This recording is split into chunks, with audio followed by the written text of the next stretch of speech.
There's a saying among Republicans, if you want to win the White House, you have to win Virginia. That's because it's a swing state, and that's why Donald Trump is here. I love you. Get out and vote, vote, vote, vote. The billionaire businessman is riding a wave of popularity after winning 3 consecutive Republican contests. Let's move our country forward. And so too is Hillary Clinton, who is leading the polls for the Democrats in Virginia. Both Trump and Clinton have emerged as frontrunners.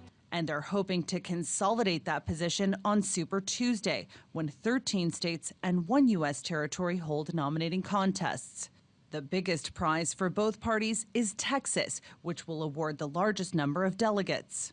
It's a day that can make or break a candidate, which is exactly why the competition for the White House is getting fierce. Sanders has sharpened his attacks on Clinton, hoping to steal some of her support from the African-American community, while the former Secretary of State is already eyeing who she believes will be her main Republican rival, Donald Trump. But it's the Republican campaign which has taken on a much uglier tone. And I actually thought that Ted Cruz was a liar, but Rubio is worse. I mean, he's worse. He's just a big talker and a yapper and a guy who's been able to manipulate the media and get a lot of attention.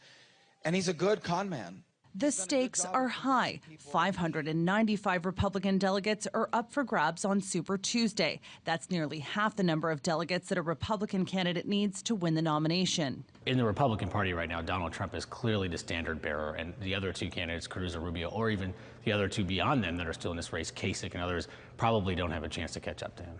Democrats, on the other hand, are competing for 1,004 delegates on Tuesday. A candidate needs 2,383 delegates to clinch the party's nomination. Alabama, Arkansas, Texas, Hillary Clinton will do very well. Bernie Sanders is clearly staking his campaign on places like Minnesota and Vermont and Massachusetts, and that's not surprising. I think expect him to do well in those places, but there will be far more delegates handed out in places like Texas than there will be in Vermont, and that's how you win the election.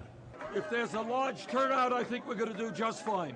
For these candidates, a Super Tuesday win may not necessarily guarantee the nomination, but it could put the frontrunners out of reach. Kilmany Dukart, TRT World, Washington.